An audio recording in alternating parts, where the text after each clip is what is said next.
Alright, we are at the South River Falls trailhead. We actually parked just a moment ago. We're going to be heading out here and towards our first campsite. Today is going to be made up of several different trails, and I'll go over those here in just a moment. But the total amount of mileage today is only going to be about 3 to 4 miles till we find our campsite, which will be off of Pocassin Road. So we're taking the South River Falls Trail to the South River Fire Road, and then we're taking that to Pocassin Trail, which isn't on this map here. I downloaded the map on my phone. We also have a National Geographic map as well, and we also have our devices to help guide us. I've downloaded a few other maps as well, just kind of went overkill, just kind of really see what works, what doesn't work, how much we really need it. But I'll share some of the details of the trail here in just a moment. I'll cross right over the Appalachian Trail. We'll actually be back on the trail tomorrow, I believe. I'll have to take a look at our itinerary.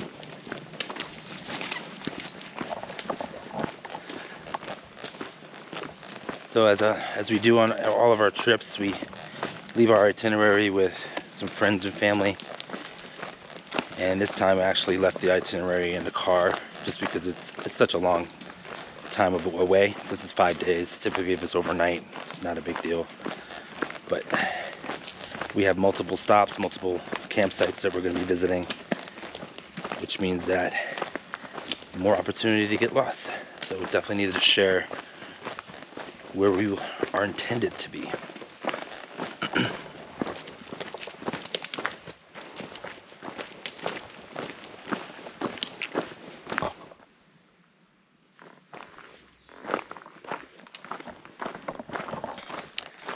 We are definitely in the backcountry, as you saw on that sign there. The trail we're going to be hiking on looks like it's blue blazed. Is that right? Who knows?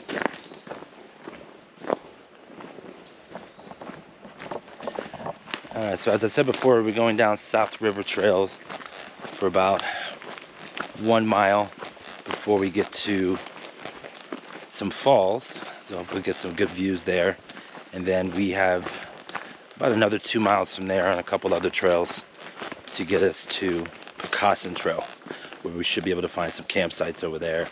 It's not too far away from some water as well, so that way we can top off if we need to for the evening.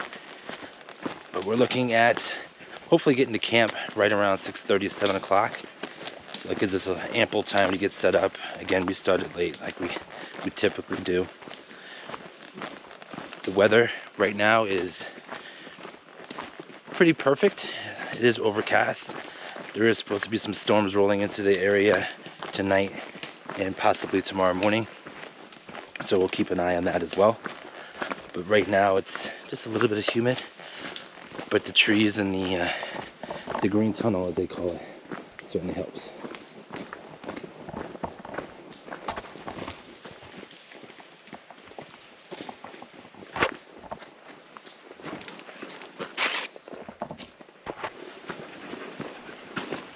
We should be coming up on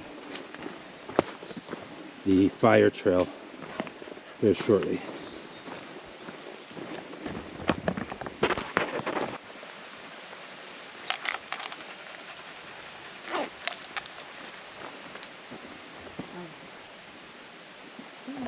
go. So it wasn't much of a view there, but it's still a very cool little valley. You got a river running down there.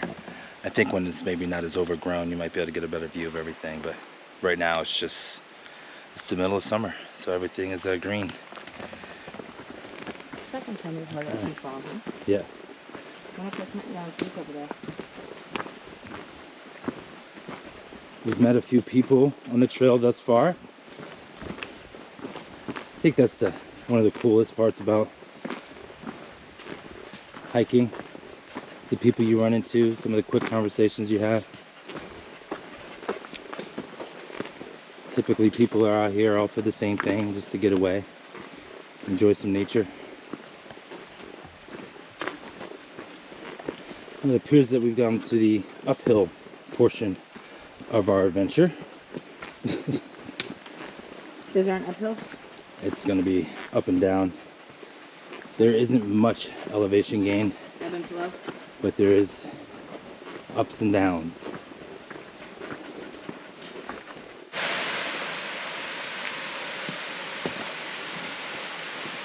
Probably looks like just a green muddled mess on camera here, but I believe we're about to have a pretty cool view here. Walking down this trail. I bet you the fall.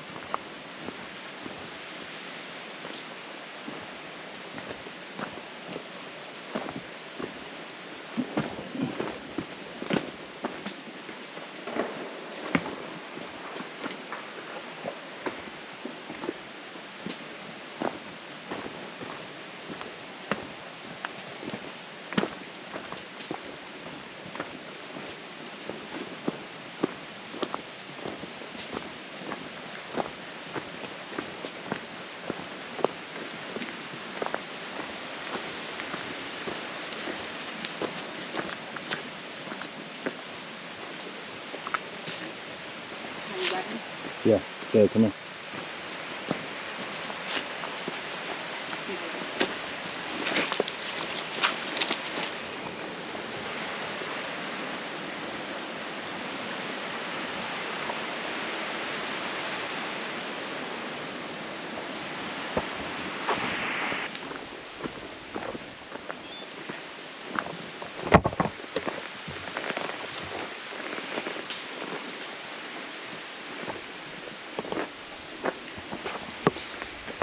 Dog coming by. You could have just grabbed this thing. What? Could have just grabbed the thing so we don't have to undo that every single time. I think they're... We are coming right up on the falls over here. One of our first view points on this trail here. We're still on the River Falls Trail. Like I said, there's stops along where you can grab some water. Take a little siesta, if you please. We've seen quite a few people hiking back and forth on this trail. We think that they're all heading down to the falls, but Is it view or something? this is definitely a view. But it is definitely not marked on far out that there's water along this trail.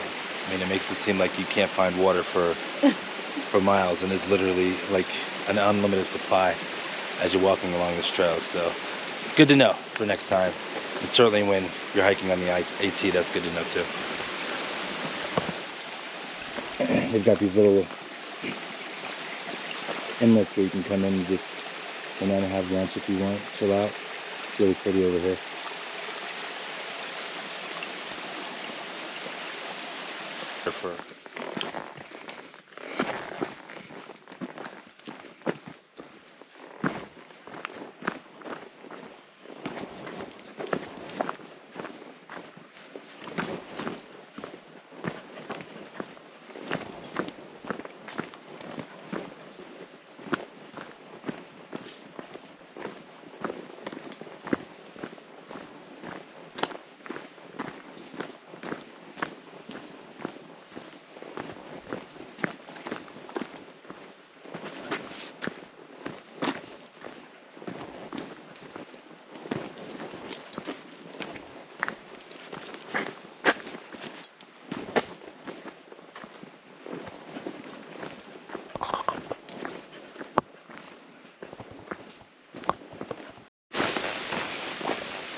the bear.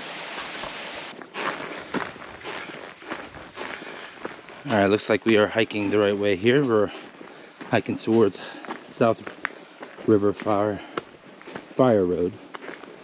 We were on Falls Trail. Now we're on South River Fire Road.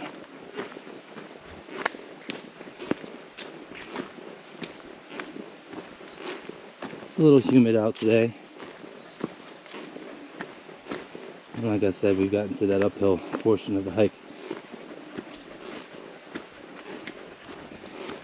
And we just heard some thunder. So we want to try to get to this site as soon as possible. Well, that little fire road just kicked our butt. Pretty much straight uphill, even though it's only about half a mile. All right, now we're taking a right. We could continue along this road here. Or we're taking a right here and then Is this a... eventually making a left. What does it say? Is this a trip? It is. It is. Off we go.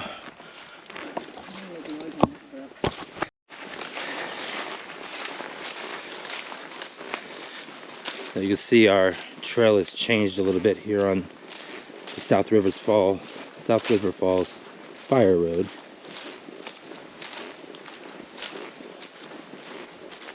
It's now gone to a little overgrown. You can still see the trail. I saw some pretty big tracks back there. Could be just a big dog, but never know. Make sure that you're making noise. If you're walking with trekking poles, make sure you're using them. Make sure you're talking. In all likelihood, if there is a bear out here, it will be more afraid of us than we are of it. Or so they say.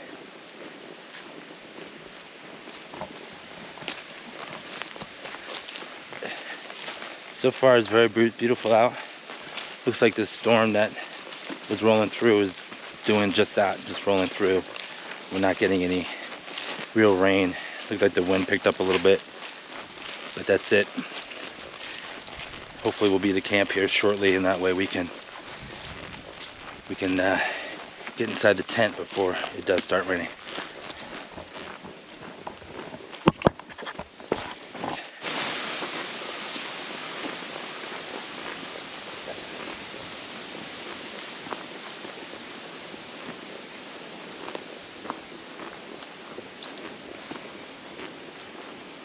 It looks like we're passing through some private property here, so we'll make sure that we stay on the trail.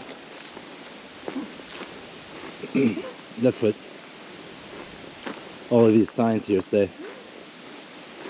No hunting. Yeah. Good to know.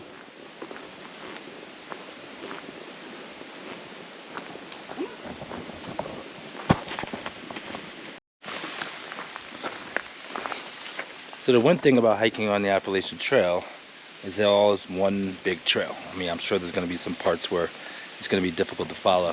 We've gotten lost on it once already. But this is actually the cool part about coming out and finding these little hikes like this, is that you get to take forks and explore different areas. Now I think this is the Picasso trail that we need to go ahead and take, but I'm going to check our map right here. But again, we're still on private property. We'll make sure that we're going in the right way. You hear that thunder? Trail. Alright, I think we're coming up on where we need to go. We're taking the Picosin horse trail going this way now. And we should be It's finding... on that side. Yeah, this one. There we go. And so we should be finding a campsite here probably within the next, I don't know, couple tenths of a mile, according to our far out application. We also want to make sure that we are outside of private property. Definitely saw those signs.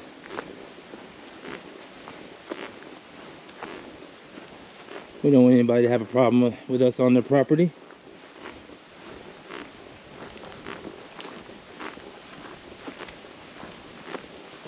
Oh, good. It is. Night, Mr. Bayo. I like it. Alright, looks like we found our home for the night. Pretty. Do need to be cautious of the fact that it is a storm coming through. So underneath, Yeah, it looks all like underneath small. the tree, so we'll check, make sure there's no widowmakers around there. But this is the horse trail. If you're not married.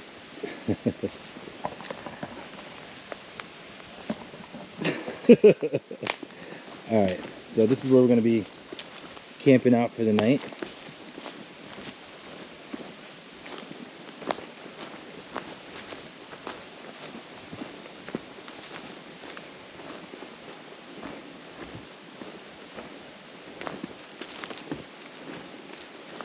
We have some flat area here to put the tent.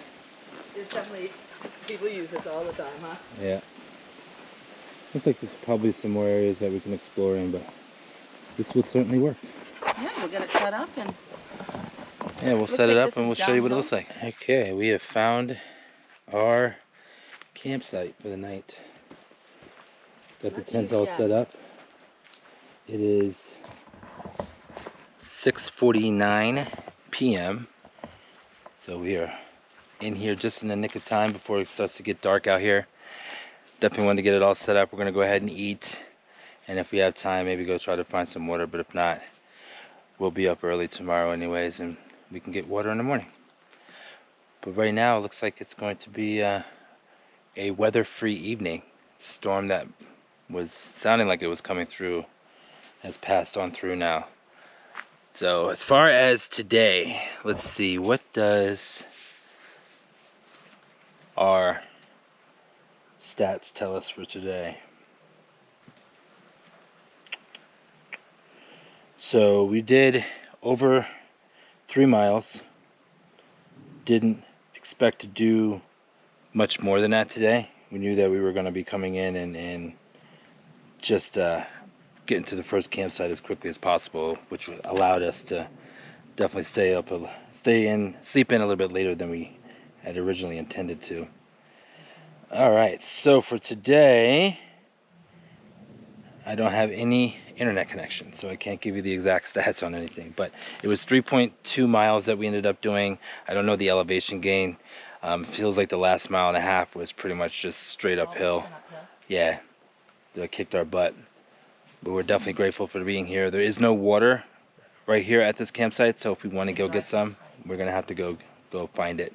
According to Far Out, it's only about half a mile one way, so it'll be about a mile to go grab some water if we really needed it, but we definitely brought enough in. All right, we'll check back up in a little bit. Hello, friends and family. We are about to start cooking, so I thought I'd share exactly how this goes. One of the questions that I got from my mom was, how are you going to cook all your meals? So we're actually using what's called an MSR pocket rocket. This thing weighs literally nothing, folds down pretty tiny, so that way you can pack it up pretty easily. And basically all it is, it's called a stove, even though it's not a stove in the sense that you can has its own energy source. But if you take this and you attach it to propane, and I'm using the MSR isopro propane. One of the things that we also need to test while we're out here is to make sure, that we don't how long these things last and we don't overuse these. So you don't want to avoid mistakes like that. But make sure that this is closed. We then what I can do now is I'll turn this gas on here like this. You can start hearing it coming out, and then we'll light it on fire, and that will give us our torch or our flame. All right, so here we got some flat ground.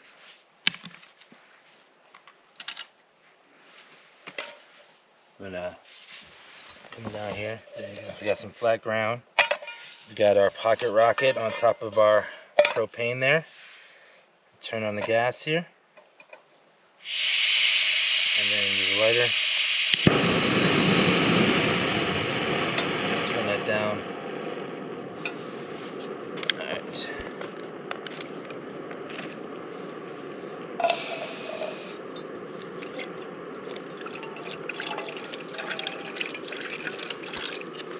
So we're gonna use actually a meal that we got sent in one of our Karen boxes that we got last year. This is actually good until October of 2023. It's orzo pasta bolognese from a company called Firepot. I've heard great things about it. One of the things that's really important when we're eating is to make sure that we're replenishing the calories and the protein and all that stuff that we're using up over the course of the day. Now today we didn't do a lot of mileage, so we don't need a whole lot to eat right now. But this this looks like this is delicious, and we can certainly crush this right now. So for this is 470 calories per serving, so not bad. The amount of protein is 26 grams per serving, so that's pretty good. How much is a serving? One serving is half of this container, so 100 grams is one serving. So for this, we're going to open the package and we'll remove the oxygen eater sachet.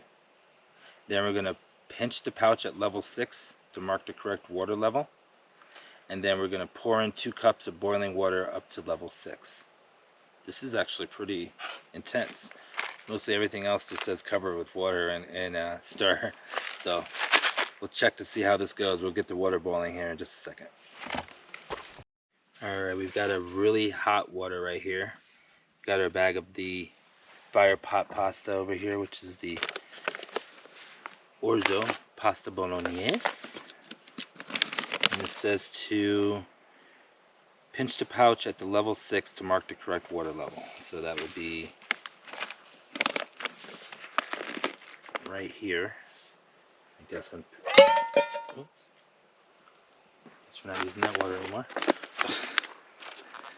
Guess I'm pinching it in the right spot here, so I know where to... Let me see. Show it. On the back. On the... on here it says 6 on there, so I pinched it. I think that's what they mean by pinching, so that way you can see it from the inside, so you don't put too much water in there. Okay.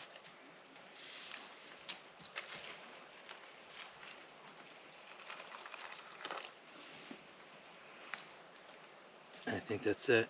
So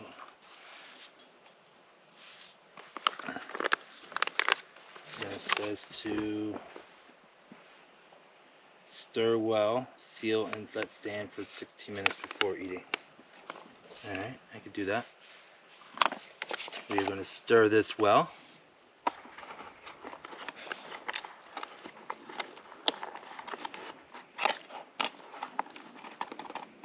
And then make sure you take out the little packet in here. Yeah.